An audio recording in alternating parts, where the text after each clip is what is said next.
रजित जी ग्वालियर से। श्री हरिवंश। श्री हरिवंश महाराज जी, आपके चरणों में कोटि कोटि प्रणाम। महाराज जी, किसी न किसी कारण से असफल हो रहा हूँ, अतः मेरा मुख्य उद्देश्य परमार्थ की प्राप्ति है, लेकिन छोटे छोटे उद्देश्यों में जो असफलता मिलती है, भक्ति और असफलता के बीच सामंजस्य कैसे स्थापित करूं? मतलब आपका कथन है कि यदि मैं भक्ति कर रहा हूं तो मुझे सफलता सांसारिक मिलनी चाहिए, ऐसा?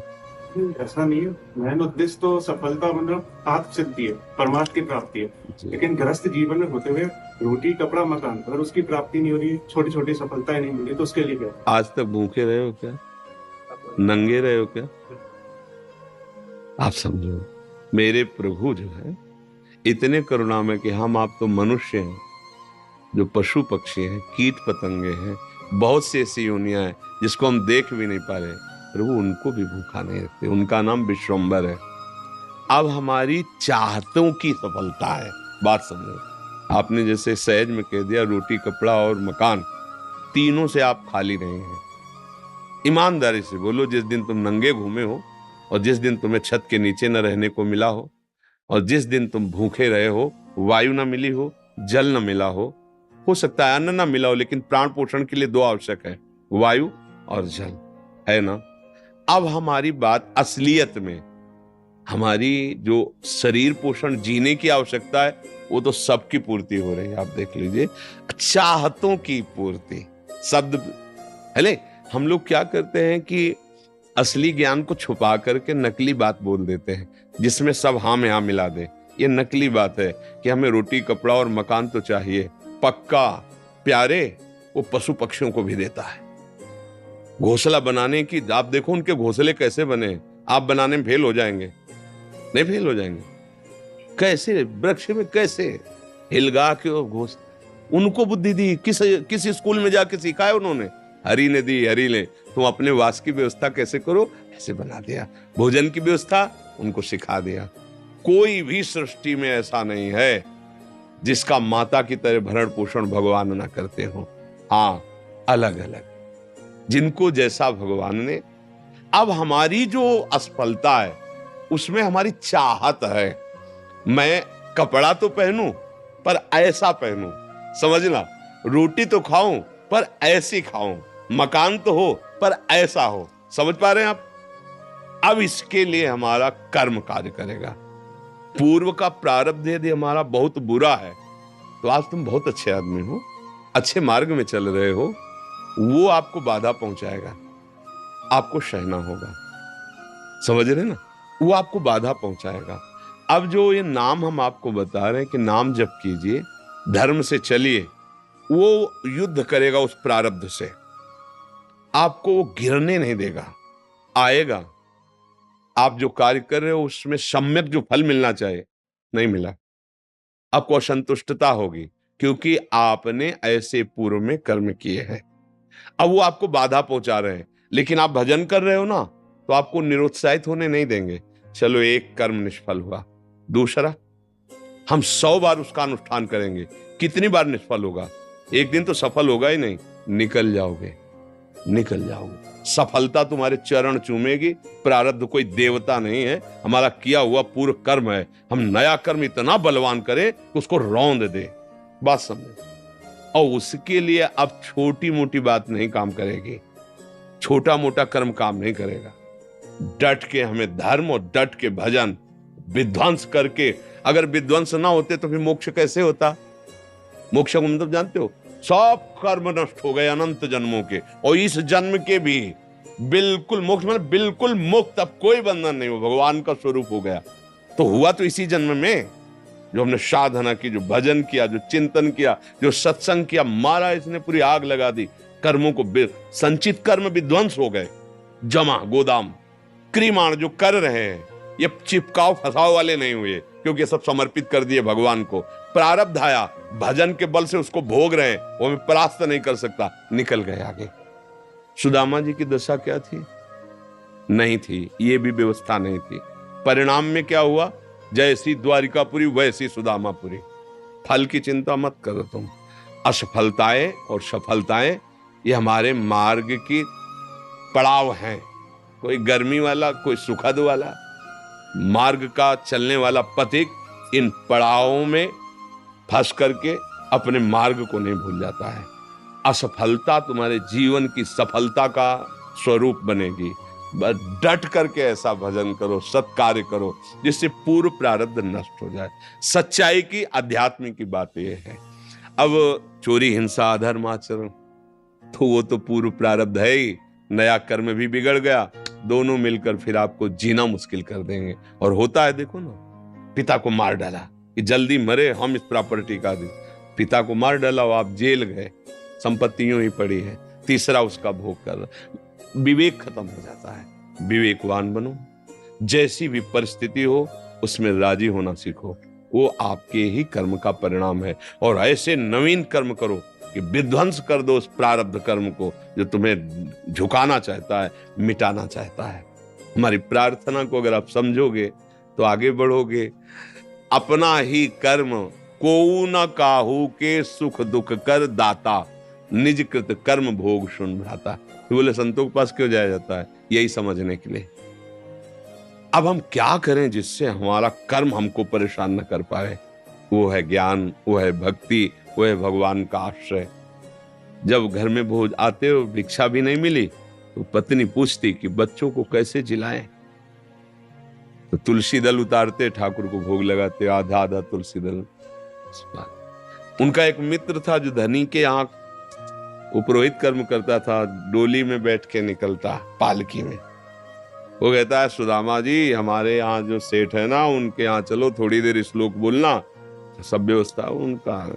हमने तो अपना सेठ श्री कृष्ण को वरण किया है, अब वो भूखे रखे चाहे मारे, अब हम दूसरे की गुलामी नहीं कर सकते। हमने तो भगवान को अपना माना है। हिले नहीं तो भगवान का हृदय हिल गया। एक दिन प्रसाद पा रहे थे से एकदम ऐसे हो गए। रुक्मिणी जी मन की बात, तो उनका प्रभु ऐसी स्थिति आपकी तभी होती जब कोई आपका भक्त भूखा होता है। तो भगवान के आंसू आ गए। हमारा पुराना मित्र है सुदामा, और कई दिन से उसके घर में भोजन नहीं, बच्चे। बोले प्रभु आप दुखी हो रहे हो, महालक्ष्मी स्वरूपम आप आदेश करो, त्रिभुवन की राज्य लक्ष्मी उसके घर में। तो उनका बात तो यही कि उसके अंदर कामना नहीं है, और मेरे भक्त के अंदर यदि कामना नहीं होती तो माया मैं नहीं देता। मेरे भक्त के अंदर कामना नहीं होती तो मैं माया, और वो निष्काम भक्त है सुदामा, उसके अंदर कभी कामना आ ही नहीं सकती कि हे भगवान भोजन तो दे दो, कभी नहीं। तो रुक्मिणी जी ने कहा हम आपका दुख नहीं दे सकते, फिर हम कुछ रचती हैं। तो उनका नहीं, पहले हमें कामना पैदा करना पड़ेगा। भगवान सोच रहे पहले हमें भक्त के हृदय में कामना पैदा करना पड़ेगा। गए एक भिक्षुक के रूप में, जब सुदामा जी भिक्षा को गए थे, भिक्षाम दे, अतिथि धर्म गृहस्थ में बहुत बड़ा धर्म होता है, दरवाजे आए हुए का आदर करना चाहिए। तो कुछ ना हो तो वचन से है। निकली भिक्षाम दे, तो उनका भगवान हम भिक्षा देने लायक नहीं है। क्यों? उनका एक पुत्र हुआ है, इसलिए सूदक है। ठीक है, 15 दिन बाद आ जाएंगे। बोले मत आना, क्योंकि हमारे जो पुत्र हुआ है वो दरिद्र नामक पुत्र हुआ है, और इसका सूदक पूरे जीवन में नहीं जाएगा। अर्थात हम दरिद्र हैं, हमारे पास कुछ है ही नहीं जो मैं आपको दे सकूं। भगवान ने कहा सुना है तुम्हारे पति के मित्र द्वारिकाधीश भगवान है, जिनके मित्र श्री कृष्ण द्वारिकाधीश हैं, उनकी ये दशा, एक बार कहो ना अपने पति से कि अपने मित्र के पास जाएं। भगवान चले, पत्नी आए। जब आए सुदामा जी तो पत्नी ने कहा कि हाँ हमें तो स्मरण नहीं था, आपके मित्र द्वारिकाधीश है ना, आप उनके पास जाओगे तो मैं कभी इस बात के लिए नहीं जाऊंगा कि श्री कृष्ण मुझे सांसारिक वस्तु दे। नहीं नहीं। बोले हम कब कह रही मांगना, आप केवल जाओगे तो आपकी दशा देख करके वो आपको दे देंगे। बोले तुम कहती हो तो हमें दर्शन मिलेंगे मेरे प्यारे के, इसलिए मैं जा सकता हूं। अब मित्र के पास, गुरु के पास जाए तो कुछ ऐसा शास्त्रीय सिद्धांत है, कुछ भेंट ले जाए। बेटी के यहाँ जाए, गुरुदेव के यहाँ जाए, आराध्य देव के यहाँ जाए, ऐसा और मित्र के यहाँ जाए तो उनका भेंट के लिए, अब खुद खाने के लिए भेंट क्या। सुदामा जी की पत्नी ने कहा देखो प्रयास करती, 4-5 आस मोहल्ले के घरों में गई, तो कुछ तो ऐसे थे, देखते ही बंद कर लेते थे दरवाजा, मांगेगी आके और क्या है।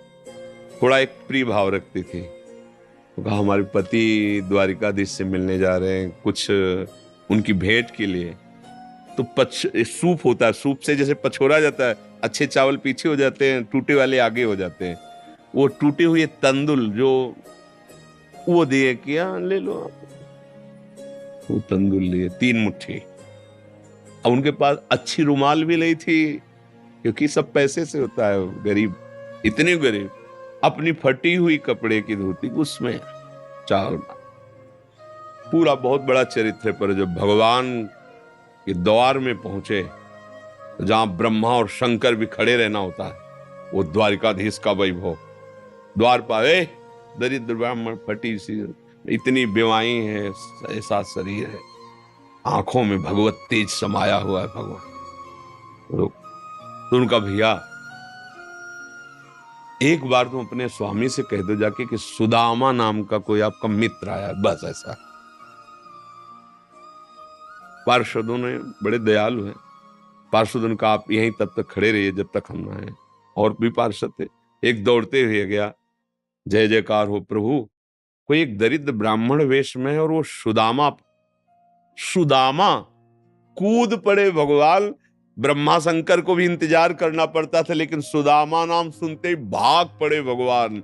और ये शब्द आश्चर्यचकित बात, रुक्मिणी जी, पार्षद सब देख रहे हैं कि ऐसे तो कभी भगवान नहीं भागे कि भाई ब्रह्मा जी आए भगवान भाग पड़े या शंकर जी आए। सब आकर इंतजार करते हैं। और प्रभु जब प्रभु दौड़ के गए सुदामा जी को। सुदामा जी संकुचित हो रहे हैं कि मेरी हड्डियां ऐसे सुकोमल, तन मेरे श्याम सुंदर के लग रही होंगी। वो सकुचते जा रहे कि इतना बड़ा वैभव स्वामी हमें ऐसे।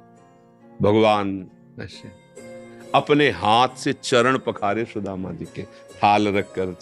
रुक्मिणी जी आश्चर्यचकित हो रही है, ऐसा कोई तपस्वी, ऐसा कोई महात्मा जिसकी ऐसे भगवान अभी तक तो नहीं देखा जैसा इस ब्राह्मण। और धोती कई जगह से फटी थी, जो दुपट्टी उसको कई ऐसे केवल अंग ढके हुए थे, ऐसी धोती थी, हड्डियां हड्डियां शरीर में। रुक्मिणी जी के पलंग पे बैठाला भगवान ने, जिस पलंग को ब्रह्मा शंकर नमस्कार करते हैं, उस पलंग पे बैठाला, चरण धोए, चरणामृत लिया, का हो भाग्य आप पधारे, भोजन पानी से चरण दाब रहे। सुदामा जी से वो दास पर कितनी प्रीति प्रभु करते हैं। 2-3 दिन 4 दिन सबसे प्रभु मिलवा रहे, परिचय करा, ये मेरे मित्र सुदामा जी हैं, ऐसे बैठे। और सबके बीच में कहा कि ब्याह हो गया है, क्योंकि जब मित्र बने थे तब तो गुरुकुल में थे। तो सुदामा जी ने कहा पुत्र भी है, तो भाभी ने कुछ दिया भी होगा हमारे लिए। अब ये वैभव, अब वहां फटे कपड़े में तंदुल कैसे?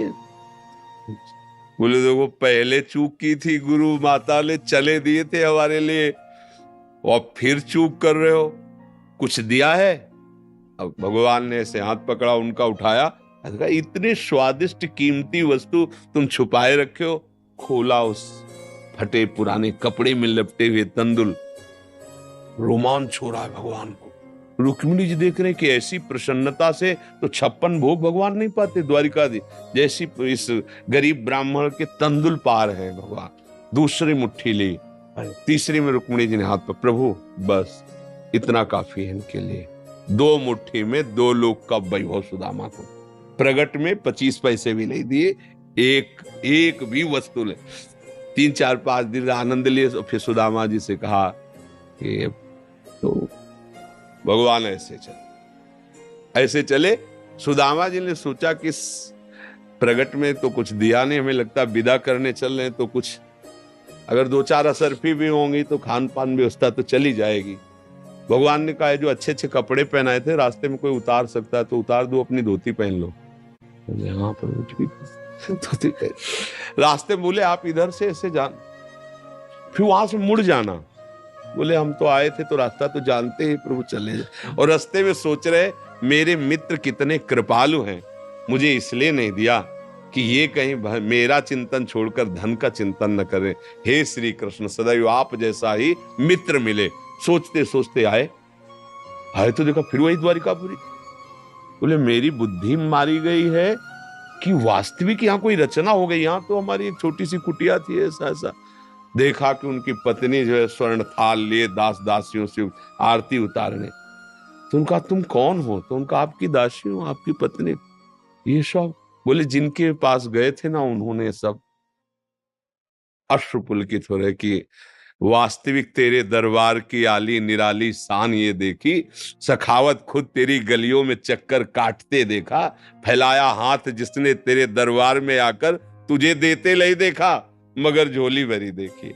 ऐसे अगाध सिंधु भगवान का दासत्व भला हमको निष्फल कैसे हो जाए? हम जो राधा राधा जप रहे, हरि हरि, ये कभी निष्फल हो सकता है। पर धैर्यवान रहो, धैर्यवान रहो। समय से जब आएगा तो आप निहाल हो जाओगे। अश्रद्धा मत करो और ऐसा भी मत सोचो कि भरण पोषण हमें नहीं, ऐसा नहीं। त्रिभुवन में कोई नहीं है, सबको जैसे राजी हैं भगवान वैसे सबका भरण। किसी को 1 कुंतल मांस चाहिए तो उस पशु को भगवान उतनी व्यवस्था किए। किसी को कितना चारा चाहिए उतनी व्यवस्था किए। कितना सबको, पूरी सृष्टि को भगवान दे रहे हैं। इसलिए ऐसा तो कभी अश्रद्धा करना मत और धर्म से चलते रहो, नाम जप करते रहो, पूर्व कर्मों से लड़ो, निराश होना मत सीखो। आज सफल नहीं है तो हम कल सफल होंगे। ऐसा नहीं कि हर कर्म हमारा निष्फल